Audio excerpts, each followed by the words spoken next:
ನಮಸ್ಕಾರ. ರಿವ್ಯೂ ಚಾನಲ್ಗೆ ಸ್ವಾಗತ. ನಾನು ಸೌಖ್ಯ ಗಾಂವ್ಕರ್. ಸದ್ಯ ಈಗ ರಾಜ್ಯ ರಾಜಕಾರಣದಲ್ಲಿ ಅತ್ಯಂತ ಕುತೂಹಲದ ಕೇಂದ್ರ ಬಿಂದುವಾಗಿರುವ ಚನ್ನಪಟ್ಟಣ ಬೈ ಎಲೆಕ್ಷನ್ ಸದ್ಯದಲ್ಲಿಯೇ ನಿಗದಿಯಾಗುವಂಥ ಎಲ್ಲ ಸಾಧ್ಯತೆ ಇದೆ. ಈ ಹೊತ್ತಲ್ಲಿ ಕೌಂಟ್ ಡೌನ್ ಶುರುವಾಗಿರೋ ಹೊತ್ತಲ್ಲಿ ಕುಮಾರಸ್ವಾಮಿ ಮತ್ತೊಂದು ಮೆಗಾ ಟ್ವಿಸ್ಟನ್ನು ಇಡ್ತಿದ್ದಾರೆ. ಈಗ ಚನ್ನಪಟ್ಟಣದಲ್ಲಿ ಒಂದು ಸುತ್ತು ಪ್ರಚಾರ ಕಾರ್ಯನೂ ಮುಗಿಸಿ ಭರ್ಜರಿ ತಯಾರಿ ಮಾಡಿಕೊಂಡಿರುವಂಥ ಯೋಗೇಶ್ವರ್ ಅವ್ರಿಗೆ ಈ ಹೊತ್ತಲ್ಲಿ ಅಚ್ಚರಿಯ ಆಫರ್. ಒಪ್ಪಿಕೊಳ್ತಾರಾ ಹಾಗಾದರೆ ಯೋಗೇಶ್ವರ್ ಅವರು?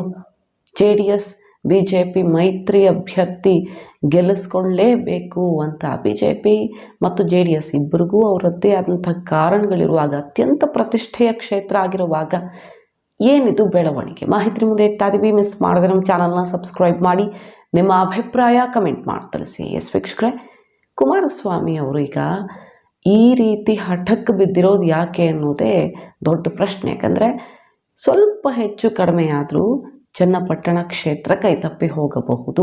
ಸರ್ವೆ ಅದನ್ನು ಹೇಳ್ತಾ ಇದೆ. ಈಗಾಗಲೇ ಅಶ್ವತ್ಥ ನಾರಾಯಣ ಅವರು, ರಾಜ್ಯದ BJP ನಾಯಕರು ಹೈಕಮಾಂಡ್ಗೆ ಸರ್ವೆ ರಿಪೋರ್ಟ್ ಕೊಟ್ಟಿದ್ದಾರೆ. ಹೈಕಮಾಂಡ್ ಕಡೆಯಿಂದ ಸರ್ವೆ ಆಗಿದೆ, JDS ಕಡೆಯಿಂದ ಸರ್ವೆ ಆಗಿದೆ. ಬಹುತೇಕ ರಿಪೋರ್ಟ್ಗಳು ಹೇಳ್ತಿರೋದು ಯೋಗೇಶ್ವರ ಅಭ್ಯರ್ಥಿ ಆದರೆ, ಮೈತ್ರಿ ಅಭ್ಯರ್ಥಿಯಾಗಿ ಕಣಕ್ಕಿಳಿದ್ರೇ ಒಳಿತು ಅಂತ. ಅದನ್ನೇ ಅಮಿತ್ ಶಾ ಅವರು ಕುಮಾರಸ್ವಾಮಿ ಅವರು ಎದುರಿಟ್ಟು ಮನವೊಲಿಸೋ ಪ್ರಯತ್ನ ಮಾಡಿದ್ದಾರೆ. ನಿಮಗೆ ಬಿಟ್ಟು ಕೊಡೋದಕ್ಕೆ ನಮ್ಗೆ ಯಾವ ಅಭ್ಯಂತರ ಇಲ್ಲ, ಆದರೆ ಅಭ್ಯರ್ಥಿ ಯಾರನ್ನ ನಿಲ್ಲಿಸ್ತೀರಿ? ರಿಸ್ಕ್ ಅಲ್ವಾ ಇದು? ನಿಮಗೆ ಕಷ್ಟ ಅಲ್ವಾ? DK ಶಿವಕುಮಾರ್ ಅವರು ಮತ್ತೆ ಗೆದ್ದು ಬೀಗ್ತಾರೆ. DK ಸುರೇಶೇ ಅಭ್ಯರ್ಥಿ ಅನ್ನೋದು ಫೈನಲ್ ಆಗಿಬಿಟ್ಟಿದೆ. ಅಧಿಕೃತ ಘೋಷಣೆಯಷ್ಟೇ ಬಾಕಿ. 450 ಕೋಟಿ ಅದಕ್ಕೂ ಅಧಿಕ ಅನುದಾನ ಘೋಷಣೆಯಾಗಿದೆ ಎಲೆಕ್ಷನ್ ಟೈಮಲ್ಲಿ. ಅಲ್ಲಿ 2500 ಸೈಟ್ಗಳನ್ನು ಹಂಚೋದಕ್ಕೆ ತಯಾರಿ ಮಾಡಿಕೊಂಡಿದ್ದಾರೆ DK ಶಿವಕುಮಾರ್ ಅವರು.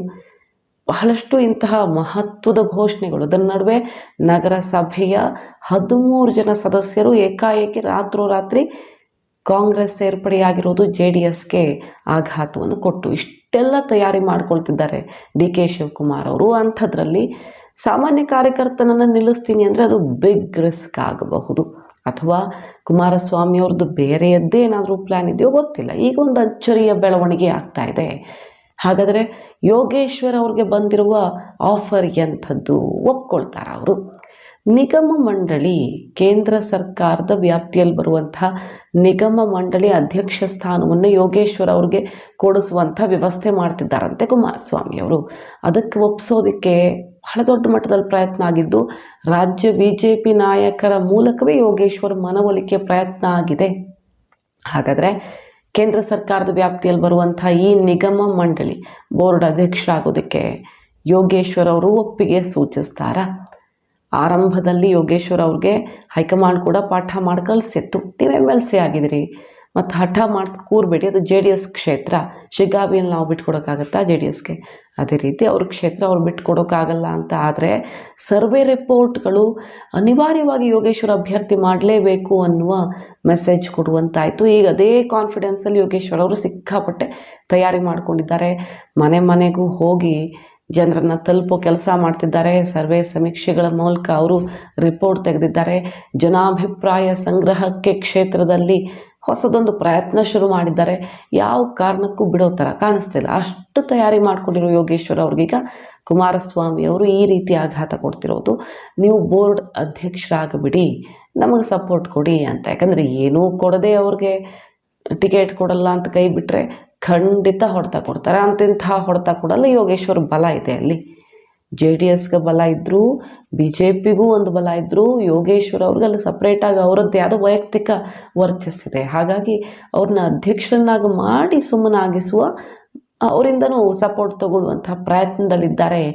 ಈ ಪ್ರಯತ್ನ ಫಲ ಕೊಡುತ್ತಾ ಕುಮಾರಸ್ವಾಮಿ ಅವ್ರಿಗೆ ಅನ್ನೋದು ಕುತೂಹಲಕ್ಕೆ ಕಾರಣ ಆಗಿದೆ. ಈಗ DK ಸುರೇಶ್ ಅಭ್ಯರ್ಥಿ ಆಗೋದು 99% ಖಚಿತ ಕಾಂಗ್ರೆಸ್ಸಿಂದ. ಸೊ ಅವರ ಎದುರು ಸಾಮಾನ್ಯ ಕಾರ್ಯಕರ್ತನನ್ನು ನಿಲ್ಲಿಸಿ ಗೆಲ್ಲಿಸ್ಕೊಳ್ಳಬಹುದಾ? ಆ ಕಾಂಬಿನೇಷನ್ ವರ್ಕೌಟ್ ಆಗುತ್ತಾ? ಎಲ್ಲಿ ತನಕ ಚರ್ಚೆ ಆಗಿದೆ ಅಂದರೆ ಚನ್ನಪಟ್ಟಣದಲ್ಲಿ ಯಾರು ಊಹೆ ಮಾಡಿದಂಥ ಒಂದು ಲೆಕ್ಕಾಚಾರ ಆಗುತ್ತಾ ಅಂತ. ಯಾಕಂದರೆ ಮೈಸೂರು ಲೀಡರ್ಸ್ ಬಂದು ಪ್ರತಾಪ್ ಸಿಂಹ ಅವ್ರನ್ನ ನಿಲ್ಲಿಸೋಣ ಅನ್ನೋ ತನಕ ಕುಮಾರಸ್ವಾಮಿ ಅವ್ರಿಗೆ ಸಲಹೆ ಕೊಟ್ಟಿದ್ದಾರೆ. ಒಂದು ರಿಪೋರ್ಟ್ ಇಟ್ಟು ಯಾಕೆ BJP ಹೈಕಮಾಂಡ್ ಮಟ್ಟದಲ್ಲಿ ನೀವು ಮಾತಾಡಬಾರ್ದು, ಹೇಗೆ ಮಂಜುನಾಥ್ ಅವರು BJP ಅಭ್ಯರ್ಥಿ ಆದರೂ ಹಾಗೆ ಪ್ರತಾಪ್ ಸಿಂಹ ಅವರು JDSಗೆ ಬಂದು ಬಿಡ್ತಾರೆ ಅನ್ನೋ ತನಕ ವಿವಿಧ ರೀತಿಯ ಚರ್ಚೆಗಳಾಗ್ತಿವೆ. ಈ ಹೊತ್ತಲ್ಲಿ ಕುಮಾರಸ್ವಾಮಿಯವರು ಯಾರನ್ನು ನಿಲ್ಲಿಸ್ತಾರೆ ಅನ್ನೋ ಸ್ಪಷ್ಟತೆ ಸಿಗ್ತಾ ಇಲ್ಲ. ಆದರೆ JDS ಚಿಹ್ನೆಯೇ ಆಗಬೇಕು, JDSಸೇ ಅಲ್ಲಿ ಅಭ್ಯರ್ಥಿ ಆಗಬೇಕು, ಕ್ಷೇತ್ರ ಬಿಟ್ಟು ಕೊಡಬಾರ್ದು ಅನ್ನೋ ಹಠಕ್ಕೆ ಬಿದ್ದಿದ್ದು ಯೋಗೇಶ್ವರ್ ಅವರಿಗೆ ಈಗ ಅಚ್ಚರಿಯ ಆಫರ್ ಒಂದನ್ನು ಕೊಡಲಾಗಿದೆ. ಇದು ಕಾಂಗ್ರೆಸ್ಗೆ ಲಾಭವಾಗಿ ಪರಿಣಮಿಸುತ್ತಾ? ನಿಗಮ ಮಂಡಳಿ ಅಧ್ಯಕ್ಷರಾದರೂ ಕೂಡ ಮನಸಾರೆ ಯೋಗೇಶ್ವರ್ ಅವರು ಕೆಲಸ ಮಾಡ್ತಾರೆ ಅಂತ ಏನು ಗ್ಯಾರಂಟಿ? ಯಾರನ್ನು ಅಭ್ಯರ್ಥಿ ಮಾಡಿದಾಗ ಯೋಗೇಶ್ವರ್ ಅವರು ಅಷ್ಟೇ ಬಲವನ್ನು ತುಂಬುತ್ತಾರ? ತಾನೇ ಅಭ್ಯರ್ಥಿಯಾಗಿದ್ದಾಗ ಕೊಡುವಷ್ಟು ಒತ್ತನ್ನು ಮತ್ತಾರಿಗೂ ಅಷ್ಟೇ ಬಲವನ್ನು ಕೊಡೋದಕ್ಕೆ ಸಾಧ್ಯವಾ? ಆ ಪ್ರಶ್ನೆಯಂತೂ ಉಳ್ಕೊಂಡಿದೆ. ಹಾಗಾಗಿ ಈಗ ಹೈಕಮಾಂಡನ್ನು ಒಪ್ಪಿಸಿ ರಾಜ್ಯ BJPಗರ ಮೂಲಕವೇ ಯೋಗೇಶ್ವರ್ ಮನವೊಲಿಕೆಯ ಪ್ರಯತ್ನ ಆಗ್ತಿದೆ. ಆದರೆ ಯಾರಿಗೂ ಅಷ್ಟಾಗಿ ಯೋಗೇಶ್ವರ್ ಬಿಟ್ಟು ಕೊಡೋದಕ್ಕೆ ಮನಸ್ಸಿಲ್ಲ. ಕುಮಾರಸ್ವಾಮಿಯವರ ಹಠಕ್ಕೆ ಮಣಿಯುವಂತಾಗಿದೆ ಅಷ್ಟೇ. ಈಗ ಕಾದು ನೋಡಬೇಕು. ಚನ್ನಪಟ್ಟಣ ಕ್ಷೇತ್ರದಲ್ಲಿ ಕಾದಿದೆಯಾ ಮೆಗಾ ಟ್ವಿಸ್ಟ್? ಹಾಗಾದರೆ ಕುಮಾರಸ್ವಾಮಿಯವರು ಯಾರೂ ಊಹೆ ಮಾಡದಂಥ ಪ್ರಯೋಗ ಮಾಡಿ ಗೆಲ್ತಾರ, ಅಥವಾ DK ಬ್ರದರ್ಸ್ಗೆ ಬಹಳ ಒಳ್ಳೆಯ ಅವಕಾಶ ಸೃಷ್ಟಿಯಾಗ್ಬಿಡುತ್ತಾ? ಅಲ್ಲಿ DK ಸುರೇಶ್ ಅವ್ರಿಗೆ ಈಗಾಗಲೇ ಸೋಲಿನ ಅನುಕಂಪ ಇರುತ್ತೆ ಮತ್ತು ಹೆಚ್ಚಿನ ಒತ್ತು ಕೊಡ್ತಿದ್ದಾರೆ. ದೊಡ್ಡ ಮಟ್ಟದ ಅನುದಾನ ಬೈ ಎಲೆಕ್ಷನ್ಗೆ ತಂದು ಬಿಟ್ಟಿದ್ದಾರೆ ಆಲ್ರೆಡಿ. ಹಾಗಾಗಿ ಈ ಬೈ ಎಲೆಕ್ಷನ್ ಗೆದ್ದುಕೊಂಡ್ರೆ DK ಶಿವಕುಮಾರ್ ಅವ್ರಿಗೆ CM ಕುರ್ಚಿಯ ದಾರಿ ಬೇರೆ ಓಪನ್ ಆಗಿಬಿಡುತ್ತೆ. ಇದು ಅತ್ಯಂತ ಪ್ರತಿಷ್ಠೆಯ ಚುನಾವಣೆ ಆಗಿರೋದ್ರಿಂದ DK ಶಿವಕುಮಾರ್ ಅವರು DK ಬ್ರದರ್ಸ್ ಇಷ್ಟು ಸೀರಿಯಸ್ ಆಗಿ ತಗೊಂಡು ಆಪರೇಷನ್ ಬೇರೆ ಸಕ್ಸಸ್ ಮಾಡ್ಕೊಂಡಿದ್ದಾರೆ. ಮತ್ತೊಂದು ಸುತ್ತಿನ ಹಣಾಹಣಿ ಒಕ್ಕಲಿಗ ನಾಯಕತ್ವದ ಸಮರಕ್ಕೆ ಸಾಕ್ಷಿಯಾಗಲಿರೋ ಈ ಎಲೆಕ್ಷನ್ನಲ್ಲಿ ಈಗ ಮೆಗಾ ಟ್ವಿಸ್ಟ್ ಒಂದು ಬರ್ತಾ ಇದೆ. ಮಾಹಿತಿ ನಿಮ್ಗೆ ಇಷ್ಟ ಆಗಿದ್ದರೆ ಮಿಸ್ ಮಾಡಿದ್ರೆ ನಮ್ಮ ಚಾನಲ್ನ ಸಬ್ಸ್ಕ್ರೈಬ್ ಮಾಡಿ, ನಿಮ್ಮ ಅಭಿಪ್ರಾಯ ಕಮೆಂಟ್ ಮಾಡಿ ತಿಳಿಸಿ. Thank you.